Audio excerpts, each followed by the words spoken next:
Hi guys, సబ్కో నమస్తే.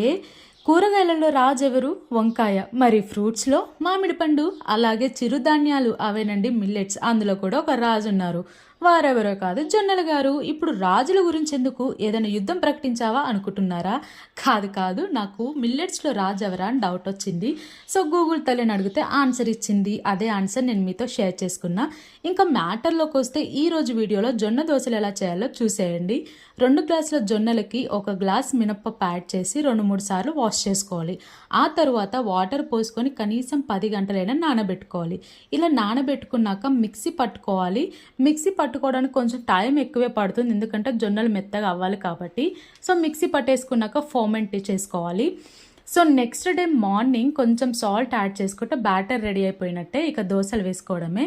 పెనం మీద దోశ వేసుకున్నాక మీ ఇష్టం ఉంటే ఆయిల్ యాడ్ చేసుకోండి. నేనైతే స్కిప్ చేశాను.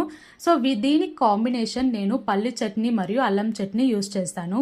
మీ ఇష్టం ఉంటే రోటి పచ్చళ్ళు కూడా వాడచ్చు. ఇక వీటి వల్ల బెనిఫిట్స్ ఏంటి అంటారా? అయ్య బాబోయ్, చాలా బెనిఫిట్స్ ఉన్నాయి. అవేంటో చెప్తా వినేయండి. ఫైబర్ ఎక్కువగా ఉంటుంది కాబట్టి ఈజీగా డైజెస్ట్ అవుతుంది. వెయిట్ లాస్ అవ్వాలి అనుకునే వాళ్ళకి ఇది చాలా బెస్ట్ ఆప్షన్ అనొచ్చు. ఇక హార్ట్కి అయితే మరీ మంచిది. ఇమ్యూనిటీ పెంచుతుంది. జొన్నల్లో కాల్షియం ఎక్కువ ఉంటుంది కాబట్టి బోన్ హెల్త్కి కూడా చాలా మంచిది.